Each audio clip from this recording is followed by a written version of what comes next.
আসসালামু আলাইকুম। কেমন আছেন মোর কলিজা আপু ভাইয়ারা? আলহামদুলিল্লাহ মইও ভালো আছি।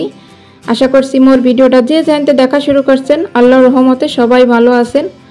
তো মই কিন্তু এখন প্রতিদিন মোর ব্যালকনি থেকে শুরু করি, কারণ ব্যালকনিতে বর্তমানে যে ফুলগুলো ফুটতে আছে হ্যাঁ মোর মন ডাককালে জুড়াইয়ে যায়।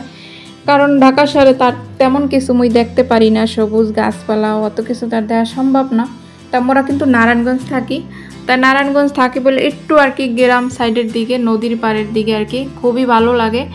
আর এখানে গাছগাছালি বেশ ভালো দেখা যায়। তা মোর ব্যালকনিতে আমি ছোট্ট একটা বাগান করছি, এখানে সবজি বাগান, ফুলের বাগান, মানে ছোট্ট আকারে যেটুক সম্ভব হয়েছে মোর আর কি হেটুকি করছি। তা মাশাল্লাহ গাছগুলো এত সতেজ মানে তাজা, যা বলার মতো না। বৃষ্টির পানি পুনি লাগলে বোঝায় আরও এককালে চাইয়ে থাকে। এই নয়নতারা ফুলগুলো তো সেই। তা প্রত্যেক ডেলি এখানে কিন্তু একটু ভিডিও না করলে আমার মন ডাককালে ভালো লাগে না। তা যাই হোক বেন্যাল উঠে কিন্তু আগে ওই কাজটা করি, ওখানে যাই দেখি ফুলগুলো, এবার মনটা ভালো লাগে, ঘরের কামকাজের প্রতি মন দিই। এবার সকালে তো নাস্তা পানি যাই করছি আলহামদুলিল্লাহ, করাটার পর রায়নের আব্বু আজকে বাজার আইনে দিলে, কারণ আজকে বাজার আইনে রান্না করা প্রত্যেক ডেল তো ফ্রিজের তা নামাই আর কি রান্ধি। তা আজকে তাজা বাজার আর কি রান্না করবো। এনে কিছু শাক আনছে, কলমি শাক, আর হয়েছে যাই এটা চাপিলি কই। তা দোকানদারে বলে আরে কইছে কি জাটকা মাটকা, আসলে না চাপিলি মাছ এটা।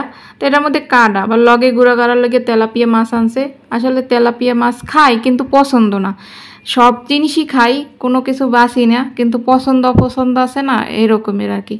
তা চিন্তা করলাম যেহেতু পোলা পানে তেলাপিয়া খাওয়ামো, কাটা কম এটার মধ্যে, আর মোরা খাম হয়েছে যে চাপিলি মাছ, এই জন্য চাপিলি মাছটাও লগে লইয়ে লইছি কয়েক পিস। আর এই মাছটা সুন্দর করে ধুইছি, এদিক দিয়ে শাক পাতা সুন্দর করে একালে বাঁচতে বুঝতে লইছি। রান্নার আগে আসলে গুছাইয়ে লইতে তো অনেক সময় লাগে, তাই রান্না গুছাইতে সময় লাগে কিন্তু রাঁধতে তার সময় লাগে না।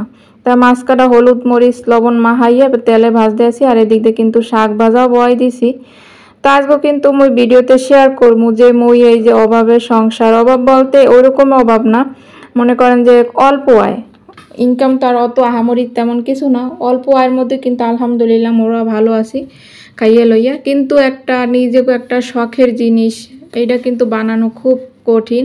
তা এগুলা যে মুই কেমনে কিভাবে বানাই, কম আয়ও সংসার চালাইয়া যেভাবে শখের জিনিস মুই কিনি বা বানাই একটা জিনিস, তা আপুকুর মধ্যে কিন্তু থায় জিজ্ঞেস করে যে কিভাবে আগে থাকতাম সেই শেয়ারের বাসায় মানে সাবলেট, আর এখন ফ্ল্যাট লইয়ে থাই, সংসার চালাই কম খরচে। আসলে যে কোনো একটা জিনিস পাইতে হলে না একটা জিনিস মানে ছাড়তে হয়, আর কষ্ট না করলে কেষ্ট মেলে না, একটু কষ্ট করে চলতে হয়। তো এই কষ্টটারে কিন্তু আমি কষ্ট মনে করি না, আলহামদুলিল্লাহ সব কিছুতে মুই কোনো সময় মোর উপরের লেভেলের দিকে লোকের দিকে তাকাই না, সব সময় মোর নিচে যারা আছে হ্যাগোর দিকে তাকাই, তখন নিজেরে অনেক ভাগ্যবতী বা অনেক শুকরিয়া আদায় করি আল্লাহর কাছে, আল্লাহ অনেক ভালো রাখছে এই জন্য আর কি। তো যাই হোক শাকভাজিটা কিন্তু দেখতেও যেরকম সুন্দর হয়েছে, চিংড়ি মাইতে ভাজি খাইতেও মাশাল্লাহ অনেক মজা হয়েছে। আর এদিক দিয়ে ভাত বসাই দিছি, আর ছোটো ছোটো হাঁড়ি পাতিলগুলোও কিন্তু ওই পাশে ধুইয়ে বুড় করে রেখে দিছি। আর এই মাছ ভাত এখন সুন্দর করে চুলার উপরে বসাইয়ে দিয়ে এবার ঘরের কাজও করবো, আর আপনাগুলোকে কিছু কথা শেয়ারও করি যে মুই কম আয় কীভাবে মুই সংসার, আজকে আপনাগুলোকে একবারে বাস্তবে দিয়ে মানে দেখামো যে মুই কীভাবে একটা শখের জিনিস বানাই। যেমন এই খাটটা কিন্তু আসলে না, এই বাসার পর খাটটা বানাইছি, চাইলেই কিন্তু এটা মুই বানাইতে পারি না, হলে কিন্তু যখন মুই রুমটা লইছি বাসাটা লইছি তখন কিন্তু লগে লগে খাটটাও মনে করেন দোকান দান হালাইতে পারতাম। টাকা হইলে কিন্তু সবই হয়, কিন্তু টাকা না থাকলে কিছুই হয় না। এই দুনিয়াতে টাকা যার, তার কথা মিথ্যাও তার, সত্যও তার কাছে। মনে করেন সত্য কথা কই হয় পার পায়, মিথ্যা কথা কই হয় বেশি আরও পার পায়। যার কাছে টাকা নাই তার মূল্য নাই। কিন্তু এই কম আয়ে কম এতে সংসার চালাইয়া নিজের একটা মানে শখের জিনিস যে কেনা, এটা কিন্তু বড় কষ্ট করেই কিনি। তাই কীভাবে মুই এই জিনিসগুলো মানে করি কিনি বা সংসারে আনি, সেটাই কিন্তু আমি এগুলোকে শেয়ার করবো। আর এই যে এখন কিন্তু সব কিছু গুছাই ঘরটাও ঝাড়ু দিয়ে নিতে আসি। হয়েছে কি রায়নের আব্বু তো মনে করেন যে বাজারে চাকরি করে, ছোটোখাটো একটা জব করে, যাই করে আল্লাহর রহমতে আমরা মানে খাইয়ে দিয়ে আল্লাহর রহমতে ভালো আছি, কিন্তু শখের জিনিসগুলো ওইভাবে পূরণ হয় না।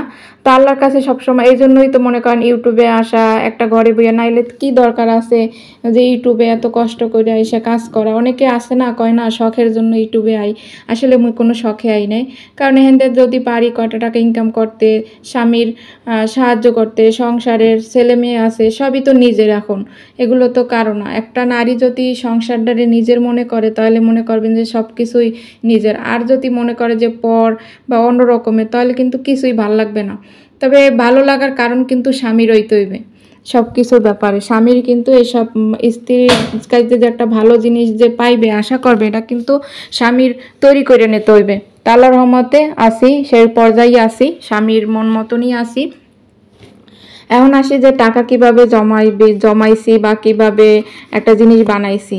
এই যে মনে করেন যে বাজার খরচ মাঝে মধ্যে মোটদারে দে টাহা বাজার করতে, মাঝে মধ্যে কিন্তু আপনার ভাইয়েই বেশি বাজার করে। তা বেশি যখন বাজার করে হে যখন সময় পায়, আবার মাঝে মধ্যে সময় না পাইলে মোটদারে টাকা দে। তা মোটদারে যখন বাজার করতে টাকা দেয় আমি কিন্তু অল্প জিনিস কিনি, হে কিন্তু 250 গ্রাম বা আধা কেজি জিনিস কিনতে চায় না বেড়া মানুষ। হ্যাঁ কি করে 1 কেজি, মনে করেন 1 কেজি তার মোট লাগে না, কারণ 1 কেজি শাক পাতা 1 কেজি মুই খাই না। তাই এরকমের মনে করেন মুই টাকা ওখান থেকে কিছু সেভ করি। আবার পোলামাইয়ে যখন স্কুলে যায় ওগো জন্য টাকা দে, ওগো দিই, কিন্তু মুই হাইটে যাই, 10 টাকার ভাড়া মুই হাইটে গেলাম, ওই 10 টাকা বাঁচাইনি। আর এখানে যে 50 টাকার নোট দেখতে পাইতেছেন, এই টাকাটা মোর এক ছোট ভাই মোরে গিফট করছিল ঈদের সময়। ওই টাকাটা মুই ব্যাগে রেখে দিছি, ওটা আর ব্যাংকে ভরি নাই। আগের একটা ব্যাংক আসলে ওইটা ভাঙিয়া আরও কিছু টাকা আপনার ভাইয়ে দিয়েছে, তারপরে এই খাট আর এই যে ফার্নিচারগুলো বানাইছি। আর এই টাকাগুলো এইখানে রাখতে আসি। আর এটা কিন্তু নতুন ব্যাংক মুই কিনে আনছি। আর এইভাবেই মুই জমাই। আর প্রতি মাসে আপনার ভাইয়ের কাছে মুই কম বেশি 500 টাকা বা 1000 টাকা বা 50 টাকা হইলেও মুই আপনার ভাইয়ের কাছে চাইয়ে নি, মানে প্রতি মাসে এটা নি মুই, কারণ এটা মুই এই ব্যাংকে রাখি, মুই নিজে কিন্তু খরচ করি না। তাহলে দেখেন চাইলে কিন্তু একটা শখের জিনিস কিনতে পারতাম। একটা মেয়ে মানুষের মেকআপ লাগে, কত কিছুই লাগে, এগুলো কিন্তু মুই ব্যবহার করি না। মোর মাইয়ার যেটু দরকার হেডু মুই কিনে দিই, অত মুই রূপচর্চা করি না। যেটা সত্যি কথা, রূপচর্চারও দরকার আছে, কিন্তু মুই ঘরোয়াভাবে রূপচর্চা করি, যেটা টাকা দিয়ে না কিনলেই ওই মানে কেনা লাগবে এমন কোনো কথা নাই। যেটা টাকা দিয়ে না কিনতে পারি এটা মোর দরকার নাই, কারণ রূপচর্চার চেয়ে মোর দ্বারা এখন সংসার বা নিজে চলার মতো ওইটাই মোর বেশি দরকার। রূপচর্চারও দরকার আছে, টাকা থাকলে মোরও দরকার থাকতে, কিন্তু মোর দ্বারা টাকা নাই তাই মোর দরকার নাই। যাই হোক, ওখান থেকে কিছু টাকা সেভ করি আর এইভাবেই টুকটাক করে করি। আর এরপর যদি আপনারা আরও কিছু জানতে চান মুই কীভাবে কী করি, যদি কমেন্ট করেন অবশ্যই এই নিয়ে আরও ভিডিও বানাবো। তা আপনাকে একটু বাস্তবে দেখাইলাম মুই কীভাবে টাকা জমাই। এটা কিন্তু সন্ধ্যার পর ভিডিও। রান্নাবান্না করে টোরে বিকালবেলা একটু পিঠা বানাইলাম, বাইরে যেহেতু দেখছি একটু বৃষ্টি পড়ে, তাই বৃষ্টির মধ্যে রায়নের আব্বু কইলো কি খামু, এই জন্য তা অল্প কাটে একটু পিঠা বানাইলাম। এই পিঠাগুলো বেশ মজা লাগে, দুধ দিয়ে ভিজাইলে পরের দিন সকালবেলা একটা নাস্তা হয়ে যায়, আবার মানে হুদাও খাওয়ান যায়। এটা হচ্ছে যে মগো বরিশালের বিখ্যাত পাকন পিঠা। তা মুই ওইভাবেই কিন্তু টুকটাক করে ওই ব্যাংকে টাকা জমাই। আবার মাঝে মধ্যে আপনার ভাইয়ের কাছে দেওয়া বলি যে আজকে আমার কিছু খাইতে মনে চায় দেও, হেও ওই কম হইলেও আমি 50 টাকা 10 টাকা পারলেও নি, ওই 10 টাকা কিন্তু আমি খরচ করি না, ওই 10 টাকা ওই ব্যাংকেই রেখে দিই। তো এইভাবেই কিন্তু মুই টুকটাক করে ব্যাংকে টাকা জমাই। এরপর কিন্তু একটা ঘরের জিনিস আর কি কিনি, তারপর দেখা গেছে 6 মাস পর 1 বছর পরও কেনা পড়ে। তা এইভাবেই আর কি সব কিছু করি। আর এই ডিটেলসে যদি আরও জানতে চান তাহলে কিন্তু আপনারা কমেন্ট করতে পারেন আর কি এরকমের আইডিয়া কিছু নেওয়ার জন্য, কারণ মুই যেভাবে করি এইভাবেই আমি এগুলোকে শেয়ার করবো এককালে বাস্তবে। আর পরের দিন বেন্ডালে কিন্তু এই পিঠাগুলো খাইতে বইছি, এত নরম হয়েছে তুলার মতো একবারে। এই যে দেখেন একবারে খাঁটি দুধ, মানে দুধ দিয়ে ভিজাইছি। মোগেহিনী আশেপাশে গরুর ফার্ম আছে অনেক জায়গায়, তো ওখান থেকে দুধ কিনা নয়, ওই দুধ দিয়ে আর কি এই পিঠাগুলো ভিজাইছি একটু চিনি টিনি দিয়া। আর খাইতে অনেক মজা হয়েছে। এই পিঠাটা কিন্তু মোর মাইয়ে খুব পছন্দ করে, রায়নের আব্বু খুব পছন্দ করে। এটা শীতের সময় আরও বেশি ভালো লাগে। তা ভিডিওটা যারা দেখছেন তাকে অসংখ্য ধন্যবাদ। আল্লাহ হাফেজ।